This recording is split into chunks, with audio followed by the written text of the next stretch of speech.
Hi, as a leadership coach, occasionally I run across imposter syndrome, whether it's a manager having someone on their team that they think feels like a phony or a fraud, or maybe they suffer from imposter syndrome. So what is it?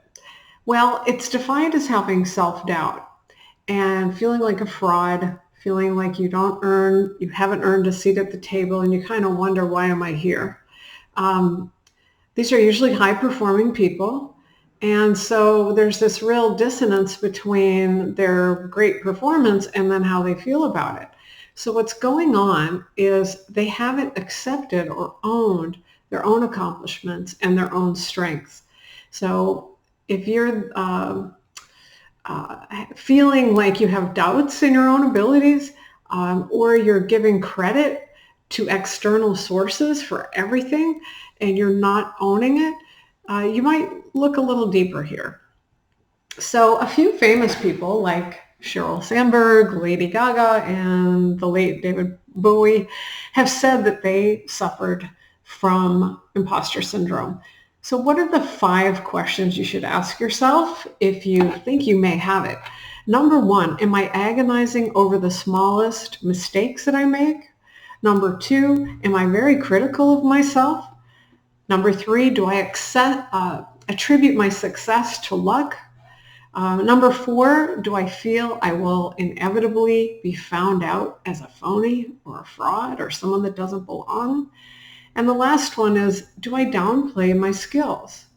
I think we all know people like this who downplay everything, and that low self-esteem really shows up.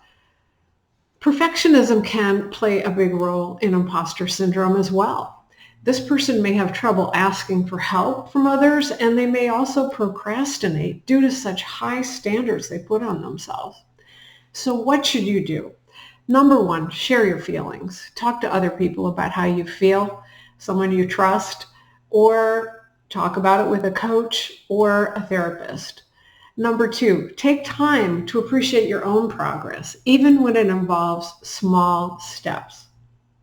Write down your accomplishments and what you're learning, and get in the habit of starting to record your results. Because what we're doing is building a bank of evidence so that when that negative self-talk happens, we can look at that evidence mounting to talk yourself out of not believing it. So when that self-doubt appears, ask yourself, is that a rational thought? Does it make sense that I'd be a fraud with all this wonderful evidence here that I'm not? And finally, stop comparing yourself to others. Try to replace comparing with saying or writing down positives about yourself. Tackling imposter syndrome will have big payoffs. It will build your self-awareness, and it'll make you a lot more effective at work.